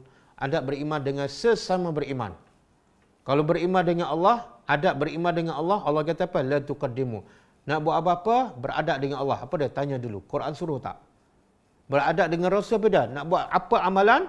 Tanya dulu. Nabi suruh tak? Nabi buat tak? Kalau tak, Nabi tak buat, jangan buat. Itu beradab dengan Nabi. Kalau kita nak buat amalan, terus buat tanpa kita bertanya. Nabi buat tak? Kita memang tak beradab dengan Rasul. Dan bila tak beradab dengan Rasul, kita tak beradab dengan Allah Subhanahu Wa Taala. Lepas tu Allah sebut pula adab orang beriman dengan sesama beriman. Antaranya apa dia? Ya ayyuhallazina amanu ijtanibu katsiran minadh-dhanni. Wahai orang beriman, dengar baik-baik. Kalau kamu orang beriman, dengar arahan Allah. Apa dah? Ijtanibu katsiran minadh-dhanni. Jauhkan diri kamu daripada bersangka buruk. Kita kata doktor Islam tu adalah alat orang kafir. Kita dah buat satu dosa besar, iaitu bersangka buruk. Bersangka buruk adalah satu dosa besar. Dan Allah kata, ijtanibu, jauhkan daripada minadh-dhanni. Inna ba'dadh-dhanni ismun. Sebahagian bersangka buruk itu adalah dosa besar. Kemudian Allah sebut lagi, wala tajassasu, jangan kamu tajassus, haram tajassus, haram mengintip rahsia-rahsia seseorang. Haram. Jadi berapa kali kita buat dosa? Satu, sangka buruk. Yang kedua, tajassus. Jadi semua tu bukan akhlak, bukan adab orang beriman, sesama beriman. Habis kita nak buat apa? Islam mewajibkan kita menghukum mengikut zahir. Islam mewajibkan kita mengikut hukum zahir. Kalau zahir dia Islam dan kita pun tidak ada bukti dia menjadi alat orang kafir ke apa, tak ada bukti, maka hukumnya dia Islam. Tak boleh kita menghukum berdasarkan sangkaan. Sebab itulah orang munafik di zaman Rasulullah, dia sebenarnya lebih jahat, lebih zalim, lebih kejam daripada orang kafir yang betul-betul kafir. Sedangkan orang munafik ni salat di belakang Nabi, berjihad bersama Nabi, dengan tazkirah Nabi. Bahkan Abdullah bin Ubay itu lepas Nabi khutbah Jumaat, dia pula sambung tazkirah. Wahai manusia, dengarlah apa yang dicakap oleh Nabi. Hebat. Tapi bila berhukum, Nabi berhukum mengikut zahir. Dia salat, dia mengucap, dia Islam. Bila mati, kebumikan mengikut cara Islam. Dimandikan, dikafankan, disolatkan. Tidak ada beza. Jadi jangan menghukum seseorang apa yang kita tidak ada bukti. Lagi pula bukan tugas kita menjaga peribadi orang. Tugas kita ialah menjaga diri kita, jangan kita buat dosa. Jangan kerana nak jaga orang sampai kita pun melakukan dosa, dan dosa pula dosa besar. Wallahu alam. Angkat dia.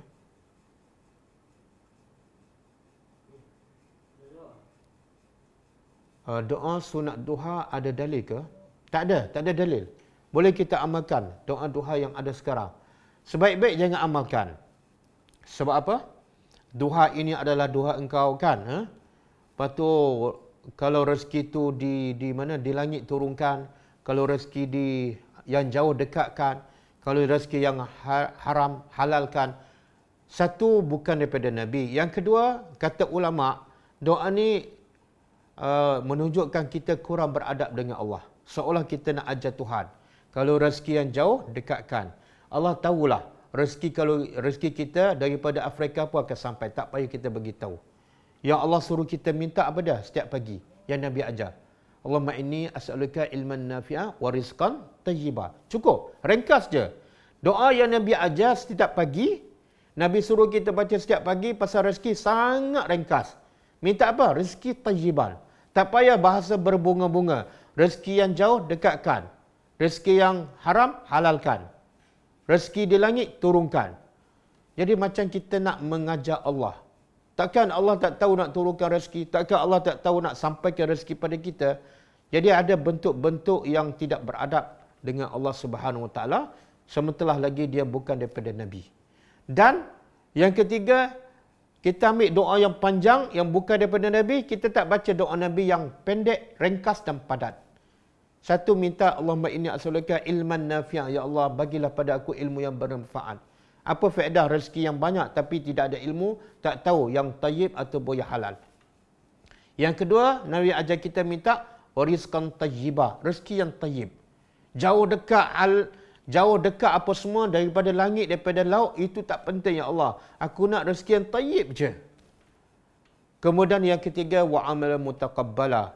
Setelah aku tahu ada ilmu, tahu halal haram, kemudian aku pun cari rezeki yang tayyib, yang halal, kemudian aku beribadat. Ini yang penting ya Allah. Terimalah ibadat aku. Jadilah ibadat aku ibadat yang makbul dan diterima oleh Allah Subhanahu Wa Taala. Wallahu a'lam. Bolehkah kita minum berdiri? Untuk mengeratkan silaturahim ahli keluarga, boleh tak kita sedekah? Apa tu?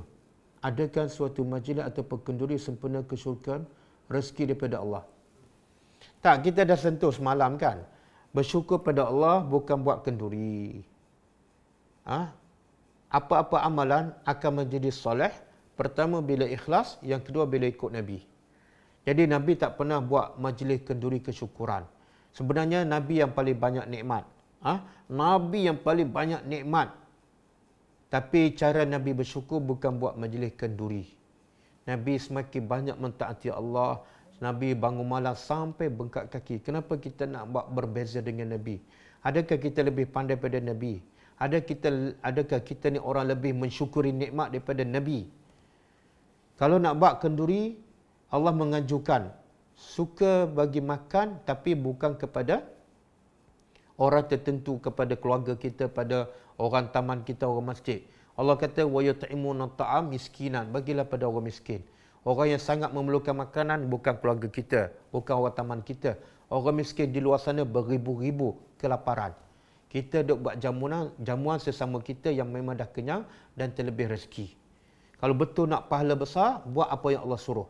Bagi makan kepada orang yang memerlukan. Kalau nak eratkan hubungan silaturahim, nak eratkan hubungan silaturahim, boleh buat makan. Tapi jangan sebab nak bersyukur atas rezeki. Sebab Allah bagi kita rezeki setiap hari.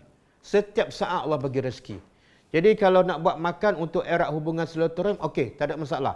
Tapi jangan namakan majlis kenduri sempena dapat rezeki. Sebab kita dapat rezeki setiap hari, setiap saat. Kadang-kadang rezeki sihat. Kenapa tak buat kenduri kesyukuran? Kadang-kadang anak kita sentiasa sihatkan, dapat kerja. Kenapa tak buat kenduri kesyukuran? Jadi sebenarnya kalau nak kenduri kesyukuran atas nikmat, kita kena buat 24 jam. Wallahu a'lam. Apakah ciri-ciri orang beriman dan bertakwa? Boleh buka surah Al-Baqarah ayat 177. Boleh buka surah Ali Imran ayat 135, 135, 136, 134 sampai 136 surah Ali Imran. Boleh buka awal surah Baqarah ayat 1 sampai ayat 5. Itu semua Allah sebut ciri-ciri orang bertakwa, ciri-ciri orang yang beriman. Bagaimana nak bezakan nafsu lawamah dan perasaan bersalah yang dibawa oleh syaitan? Sebenarnya nafsu ni ada 3 je. Nafsu ada 3 je mengikut apa yang disebut dalam Al-Quran. Satu, nafsu ammarah yang selalu suruh buat jahat. Nafsu ammarah. Selalu nak makan lebih, selalu nak beli lebih, selalu nak bersembah kosong, itu nafsu ammarah. Yang kedua, nafsu lawamah, la uqsimu biyaumil qiyamah wa la uqsimu bin nafsi lawamah. Nafsu lawamah ni iaitu orang yang buat salah kemudian dia menyesal, dia mengutuk diri dia. Ataupun boleh juga berlaku pada orang buat kebaikan tapi dia menyesal. Sebab apa? Dia buat kebaikan banyak sangat. Itu termasuk nafsu lawamah. Contoh dia bagi sedekah pada orang tu 50, lepas tu menyesal. Ya Allah, sepatut aku bagi RM10. Itu nafsu lawamah. Jadi sebenar antara, mana soalan tadi? Dah. Perasaan bersalah. Perasaan bersalah tu sebenar itulah nafsu lawamah, tak ada beza. Jadi soalan tu kurang tepatlah. Apa beza nafsu lawamah dengan perasaan bersalah? Sebenar perasaan bersalah itulah nafsu lawamah. Bila kita rasa bersalah, kita pun kutuk diri kita. Kita menyesal. Itulah nafsu lawamah. Saya ada mendengar seorang ustaz mengatakan jika seorang wanita haid mengambil wuduk dan dia berniat ibadah, maka dia berdosa. Saya tak jumpa dalil lah. Apa-apa saja nak keluarkan hukum, mesti ada dalil. Kan? Kalau dia kata wanita haid ambil wuduk dengan niat beribadat, berdosa. Apa dalilnya? Allah kata dalam surah Al-Isra, "Wala takfu ma laysa laka bi'ilmun, innas sama'a wal basara wal fuada kullu ulaika kana anhu mas'ula." Jangan kamu bercakap, jangan kamu buat apa yang kamu tidak ada ilmu. Jangan, haram. Kenapa? Sebab pendengaran kita, penglihatan kita, hati kita semuanya akan disoal di akhirat besok oleh Allah Subhanahu Wa Taala.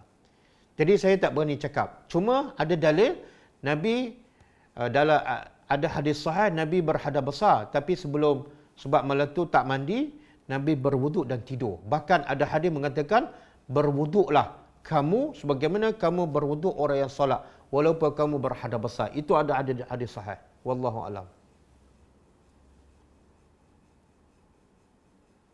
Kenapa tak berlaku sunnatullah terhadap rejim Israel sekarang? Tak, Encik Mohsin. Sebenar sunnatullah berlaku. Sunnatullah berlaku. Betulkah soalan? Bila kita kata sunnatullah tak berlaku, seolah Allah menyalahi sunnatullah. Sunnatullah ni peraturan Allah yang Allah tetap. Allah boleh ubah bila-bila masa. Tapi Allah nak beritahu, bila Allah buat peraturan tu, dia tak akan berubah. Sebab apa? Kalau berubah, dia tak akan jadi, tak nampak kebaikan tu. Jadi kenapa sunnatullah tak berlaku pada rejim Israel? Jawapannya ialah, itulah sunnatullah. Ada kaum yang Allah panjangkan umur mereka. Ada kaum yang mereka menyeksa orang beriman, Allah panjangkan umur. Lagi banyak mereka menyeksa orang beriman, lagi ramai orang Islam yang dibunuh, supaya sampai satu masa bila Allah azab, mereka akan kena azab yang paling-paling pedih. Jadi Allah Maha bijak. Allah Maha bijak bila azab yang sesuai diturunkan kepada orang-orang yang tak beriman. Sebab itulah kalau soalan tu kita boleh juga tanya soalan, kenapa hari pertama ataupun tahun kedua ataupun tahun kelima ke Allah hancurkan orang musyrikin Mekah. Jadi Nabi pun senang berdakwah di Mekah tanpa berhijrah. Kenapa? Allah Maha bijak.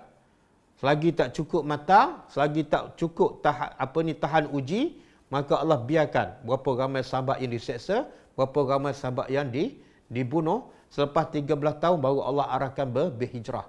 Jadi Allah Maha bijak. Wajib kita bersangka baik kepada Allah. Yang berlaku ni semua mengikut sunnatullah. Kadang-kadang kita tak tahu apa hikmahnya. Bolehkah seorang mu'alaf menyembunyikan keislamannya kepada keluarga atau tak mengaku dia Islam apabila ditanya oleh keluarganya apa hukumnya pula? Dia kalau ikut hukum apa yang kita belajar tak boleh. Yang boleh sembunyikan, kita berpura-pura kafir bersyarat. Iaitu bila kita betul-betul diseksa. Yang kedua, penyiksaan itu kita tak tahan. Jangan orang tunjuk pisau dah, okey saya mengaku. Itu tak boleh. Kemudian satu lagi, bila kita masuk Islam, sebenarnya kita kena ada kekuatan, kena ada keberanian. Bila masuk Islam, mindset kita Islam agama yang betul. Agama yang betul mesti tunjukkan kebenaran. Jadi kalau katalah diseksa ke apakah, kita pun ada undang-undang kan. Maka sebaik-baiknya kita jangan sembunyikan keislaman kita. Bahkan kita tunjuklah dengan Islam kita, kita menjadi semakin baik. Semakin berakhlak, semakin berbuat baik pada mak bapak kita. Wallahu a'lam.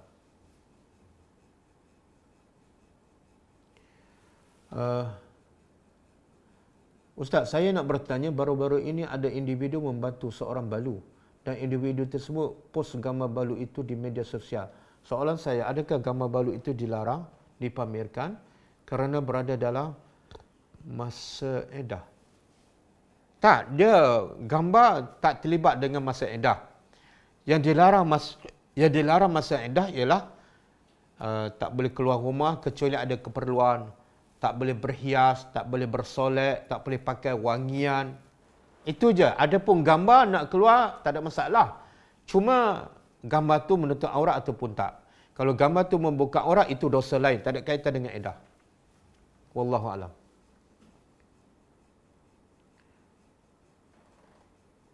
Bagaimana nak motivasikan frontliner sekarang? Ada ayat yang menguji pekerjaan mengobati orang dalam keadaan bahaya sekarang.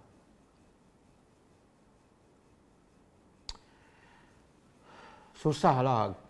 Bolehlah kita motivasi, tapi bila mereka bekerja dengan kerajaan, jadi kita bagi motivasi macam mana pun susah nak ikhlas. Sebab apa? Aku nak cari makan, jadi terpaksa buatlah. Berbeza dengan kita buat sukarela kerana Allah. Jadi kalau kita buat sukarela kerana Allah, bolehlah kita bagi motivasi. Dia akan menjadi lebih semangat sebab ada ganjarannya. Tapi kalau bekerja dengan kerajaan bukan tak boleh, bukan tak boleh. Contohlah. Contoh kita boleh sebut kepada dia, bila kerja tu semakin sukar dan semakin berisiko, maka dengan kita sabar, maka pahala kita lagi besar di sisi Allah. Walaupun gaji kita mungkin tak naik, tapi darjah kita di sisi Allah, pahala sabar tu jauh lebih besar daripada gaji ataupun imbuhan yang diberi oleh manusia. Allah kata apa? Innama yuwaffas sabiruna ajrahum bighairi hisab. Allah akan membalas pahala orang yang sabar tanpa hisab. Kalau kita diuji dengan merawat orang yang dalam bahaya dan kita pun berisiko, maka lagi besar ujian, lagi besar pahala. Kemudian kita bagi contoh, kalaulah pelacur, dia pelacur ni bukan doktor, hanya dia bagi minum anjing, dia selamatkan anjing, jadi penyebab untuk dia masuk syurga, maka kita ni selamatkan nyawa manusia. Manusia jauh lebih mulia daripada anjing. Manusia makhluk yang paling mulia di sisi Allah. Tiba-tiba kita selamatkan, maka pahalanya lagi besar. Pahalanya lagi besar. Kemudian kita sebutlah hadis Nabi, amalan yang paling Allah suka. Amalan yang paling Allah suka. Manusia ni, dia kadang-kadang bila dia buat apa-apa amalan, dia terlupa. Yang terbaik bukan yang dia suka. Bukan yang orang suka. Yang terbaik, yang paling bernilai ialah yang Allah suka. Jadi apa dia amalan yang paling Allah suka? Kita semua nak cinta Allah. Tapi banyak kita buat amalan yang kita suka, bukan yang Allah suka. Jadi amalan yang paling Allah suka, kalau kita buat, kita akan dapat cinta Allah. Kita akan dapat keampunan Allah. Apa dia? Menggembirakan orang. Kadang-kadang kita merawat orang, kita rawat dia dengan mesra pun dia dah gembira. Itu dah amalan yang paling Allah suka. Cuba bayangkan, 5 hari kita rawat dia, 5 hari dia gembira. Berapa banyak pahala kita dapat, berapa banyak cinta Allah kita dapat. Kita menghilangkan kesakitannya. Lagi amalan yang paling Allah suka, kan? Wallahu alam. Ada tips tak bagi macam mana ustaz boleh bagi kuliah dengan lancar sambil ingat ayat Al-Quran beserta nombor ayat? Ustaz mana ni? Saya tak lancar. Saya kadang-kadang sangkut juga. Cuma yang saya boleh sebut tu, tak ada apa-apa kelebihan. Tapi sebab pertama sebab saya selalu mengajar tadabbur. Jadi mengajar tadabbur ni kadang-kadang jumpa ayat yang sama. Jumpa ayat yang sama, kemudian berulang. Jadi akhirnya ingat. Satu. Yang kedua, sebelum saya datang kelas, saya baca tafsir. Bila baca tafsir, tafsir akan kaitkan ayat ni dengan ayat tu dengan ayat. Jadi apa yang saya study sebelum tafsir itu mengingatkan saya. Kemudian yang ketiga, saya ada juga hafal.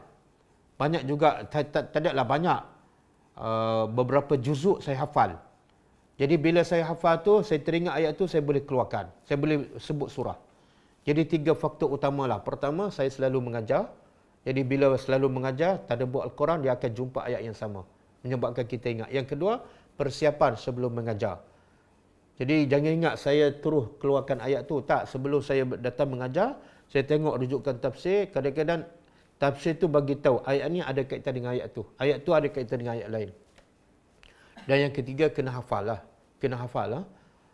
Kalau tak boleh hafal semua pun, sebahagian, 1 juzuk ke 2 juzuk ke, insya-Allah. Wallahu a'lam. Adakah saya berdosa sekiranya saya rasa tak senang apabila mendengar setengah ustaz bila ceramah selalu sangat berselawat tiap kali berceramah. Belum ayat habis berselawat lagi. Adakah ia sunnah? Sebenarnya tak berdosa. Kita bukan orang yang memang ada jenis ustaz. Cakap-cakap sikit, Allahumma salli Muhammad. Allahumma salli Muhammad. Kadang-kadang kita tak tahu apa poin dia. Dalam satu ceramah sejam tu mungkin ada 100 kali dia berselawatkan. Jadi kita tak suka kepada cara dia, adakah berdosa? Tak berdosa. Bukan kita tak suka pada selawat, tapi tak suka pada cara dia yang Nabi tak buat pun. Nabi bagi tazkirah. Nabi mengajar, Nabi tak selawat macam tu. Sahabat bila mengajar pun tak. Sepas minit, Allahumma salli Muhammad. Lepas 2 minit, tak pernah dibuat oleh Nabi dan salafus salih. Jadi kita tak suka pada amalan yang bukan daripada Nabi, tak berdosa. Sebenarnya saya pun tak suka. Kadang-kadang semak telinga kan. Nak selawat bukan tempat tu. Nabi kata, bila nak selawat? Bila kita patut selawat? Nabi kata, bila seseorang itu disebut nama engkau, kemudian dia tak berselawat, maka celakalah orang ni. Rugilah orang ni. Jadi tempat kita berselawat. Ustaz sebut nama Nabi, pelajar yang selawat. Bukan ustaz, tiba-tiba selawat. Tiba-tiba selawat. Jadi tak ada sebab nak berselawat. Kalau nak selawat banyak kali, bukan depan orang. Bukan masa mengajar. Tapi, masa seorang-seorang kat rumah kan. Bila dalam kereta, selawatlah 1000 kali pun. Jangan masa nak sampaikan ilmu, dalam masa tak cukup. Umur kita dah tua. Masa mengajar sejam, tiba-tiba 20 minit habis dengan selawat. Kan rugi. Wallahu alam. Ada apa hukum sedekah pada orang yang tak solat? Hukumnya bergantung pada niat kita. Kalau kita ikhlas, maka kita dapat pahala sedekah yang ikhlas tu. Tapi kalau kita sedekah kepada orang miskin yang solat tapi tak ikhlas, tak dapat pahala. Sebab tu Allah kata kalau nak bagi zakat ke, nak bagi sedekah pada orang miskin, Allah tak sebut miskin yang solat ke, miskin yang beriman ataupun tak beriman. Jadi jangan pilih. Sebab apa jangan pilih? Sebab tujuan bagi sedekah tu nak selesai masalah kehidupan dia, lapar ke, masalah rumah bocor ke, kan? Yang paling utama selepas tu kita gunakan bantuan makanan tu untuk kita sampaikan yang lebih penting, iaitu ilmu. Jadi bila kita bagi pada orang tak solat, lepas tu kita bagi tazkirah supaya dia solat. Sebenarnya yang kita bagi tazkirah solat, sedekah lebih besar daripada kita bagi sedekah duit kepada dia. Wallahu alam. Apakah solat? Apakah solat sunat hajat? Solat taubat dan solat sunat tasbih elok dibuat semasa qiyam. Bukan sunnah Nabi. Nabi bila bangun malam, Nabi solat tahajud ataupun solat malam. Tak ada package yang sebagaimana dia dibuat oleh orang Melayu, bila bangun malam solat qiyam, solat tahajud, solat sunat hajat, solat sunat taubat, solat tasbih. Itu bukan sunnah Nabi. Bukan sunnah Nabi. Wallahu a'lam. Adakah berdosa seorang suami yang ajar isterinya berjimat? Berjimat kan?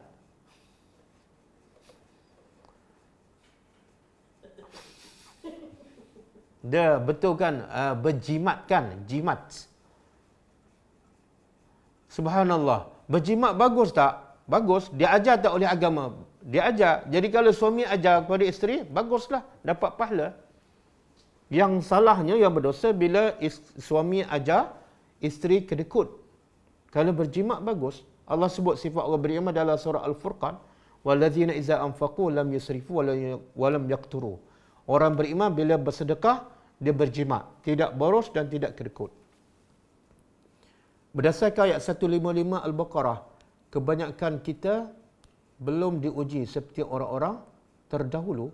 Boleh Ustaz jelaskan kaitan ayat tersebut dengan keadaan kita sekarang? Kaitannya, semua ayat Quran berkait rapat dengan kita bila-bila masa kan. Jadi Allah sebut dalam surah Baqarah, adakah patut kamu sangka kamu akan masuk syurga sedangkan kamu boleh diuji sebagaimana orang dahulu? Allah sebut 3 bentuk ujian. Pertama saya dah sebut tadi, satu, ujian dari segi harta. Kadang-kadang miskin, kadang-kadang tak cukup. Nak bayar sewa rumah, nak bayar kereta, nak makan. Yang kedua, ujian dari segi fizikal kita, sakit, lemah badan. Yang ketiga, ujian dari segi emosi, perasaan. Kadang-kadang rasa takut, rasa risau kan. Nak sampai kebenaran pun takut kan. Jadi, kalau tak ada tiga-tiga ujian ataupun salah satu, maka janganlah kita berangan-angan untuk masuk syurga. Dalam konteks kita sekarang, ujian sakit mungkin ada. Kadang-kadang Allah timpakan ahli keluarga kita kesakitan ataupun kena wabak COVID-19 kan. Ataupun ujian kemiskinan. Kadang-kadang sekarang PKP ni kita dipotong gaji ataupun dibuang kerja. Anak kita diberhentikan. Itu ujian dari segi harta. Dan ujian dari segi perasaan. Wallahualam, mungkin takut kita nak sampai ke kebenaran. Bila kita dah sampai, takut orang berhentikan kita kerja dan sebagainya. Ada tiga-tiga tu, tapi dalam bentuk yang kecil, dalam skala yang kecil. Berbeza dengan orang dahulu, tiga-tiga tu tapi dalam bentuk yang besar, termasuklah diancam untuk dibakar hidup-hidup. Wallahualam. Kalau kita lupa, macam mana nak bagi ingat? Adakah saya tak jumpa dalil bila kita lupa berselawatlah. Saya tak jumpa, wallahualam. Mungkin ada dalil, saya tak tahu. Cuma yang saya tahu, dia sebenarnya lupa ataupun ingat ni banyak bergantung pada apa? Setakat mana kuat hubungan kita dengan Allah. Setakat mana hati kita bersih. Kalau hati kita bersih daripada cinta dunia, daripada perbuatan yang lara, daripada dosa-dosa, insya-Allah hati kita akan mudah. Sebab itulah yang kita susah nak ingat Quran, susah nak ingat doa. Sebenarnya hasil daripada dosa. Hati kita dah hitam, hati kita dah keras. Sebabnya puncanya dosa. Jadi bertobat daripada segala dosa, insya-Allah hati kita akan bersih dan ingatan kita akan kembali. Wallahualam. Dah cukup ah? Cukup ah? Kita sambung kelas kita besok insya-Allah pukul 10.30. Kita sambung tadabbur surah Ar-Ra'd. Kita tutup dengan membaca tasbih kafarah. Subhanakallahumma wa bihamdika asyhadu an la ilaha illa anta astaghfiruka wa atubu ilaik. Assalamualaikum warahmatullahi wabarakatuh. اقرأ كتاب الله ترق جنانه وتنل